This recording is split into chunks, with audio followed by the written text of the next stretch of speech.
اس بات کی بات آ رہی. میں چاہ نہیں رہی تھی ذکر کرنا ریمنڈ ڈیوس کا، لیکن بہرحال ریمنڈ ڈیوس تو لاہور کی جیل میں تھا. حفیظ صاحب آپ سے ہی بات کر رہی ہوں میں. لاہور کے ایئرپورٹ سے اڑ کر گیا، وہاں پہ پروسیکیوٹر بھی موجود تھے، آپ لوگوں کی حکومت تھی، تو یہ کیا تھا؟ دیکھیے، جہاں تک ہمارا کام تھا، ہم نے وہ سارے عوامل جن کو پورا کرنا چاہیے تھا وہ پورا کیا تھا. مثال کے طور پہ ہم نے F I R in time کاٹی، اس کی انویسٹیگیشن کی، چالان پیش کیا. یہ کورٹ اور ان کے ورثاء کا معاملہ تھا، ایک طے ہوا. اور ہماری ملک کے جو مقتدر ادارے ہیں جسے اسٹیبلشمنٹ کہتے ہیں، اس کا اپنا ایک موقف تھا اور مرکزی حکومت کا ایک موقف تھا. اس مسئلے پہ پنجاب حکومت نے کئی مرتبہ کہا ہے، اور شہباز شریف نے خود کہا ہے، شہباز شریف صاحب نے، کہ اگر کسی صورت میں بھی ہماری ذمہ داری ہو تو ہم اس کے بھگتاوے کے لیے حاضر ہیں. میں سمجھتا ہوں اس معاملے میں پنجاب کی government, P M L N کے ہاتھ بالکل صاف ہیں. ہم نے بار بار اس بات کے اوپر ایمفیسائز کیا ہے. اب میں ایک اور بات پہ آؤں گا جو بھی اکنامی کے بارے میں کی ہے آغا صاحب نے، اور بڑی اہم بات ہے. دیکھیں، جس وقت ہماری حکومت تھی، ہم نے سیلف ریلائنس والا مسئلہ خاصا اس کو ایجیٹیٹ کیا تھا، اور تمام ہم نے جو باہر کے قرضے لینا بند کر دیے تھے، اور بہت ہی مشکلات اور اس سے ملک کے معاملات کو کسی نہ کسی سطح پہ خود انحصاری کی طرف لے جا رہے تھے. میں سمجھتا ہوں کہ بار بار حکومت کا چینج ہونا، ڈکٹیٹرشپ کا آنا، یہ ایسے عوامل ہیں جن کے نتیجے میں سارے معاملات پیدا ہو رہے ہیں. پاکستان کی اکنامی خراب ہو رہی ہے، کوئی عوام بھی اس کو مینیج کرنے کے قابل نہیں رہ رہے ہیں.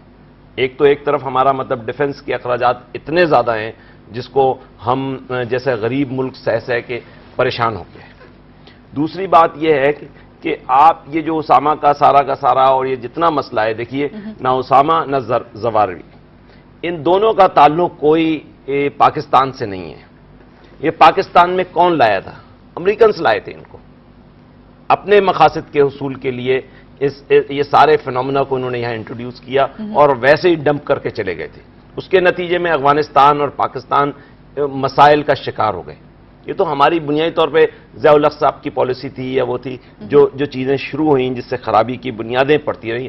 ہم نے خود اپنے معاملات کو سکون سے بیٹھ کے نہ سوچا نہ اس پہ عمل کیا. میں سمجھتا ہوں کہ ابھی بھی وقت ہے کہ اس پہ ہم عمل کریں. ایک مطلب اسامہ بن لادن سعودی عربیہ سے اٹھتے ہیں، اور زواروی جو ہے وہ وہاں سے ایمن ظواہری کا ذکر آ رہا ہے، ملا عمر کا ذکر آ رہا ہے، جس کے لیے کہا جا رہا ہے کہ ان کے لیے بھی کیا ایسا ہو سکتا ہے کہ امریکہ جو آپریشن کرے؟ دیکھیے ماہنور، آپ ایک بات سمجھنے کی کوشش کریں گے. دیکھیے، پاکستان کو فوجی امداد جو ملتی ہے وہ $3 بلین ہوتی ہے، ہر سال آتی ہے.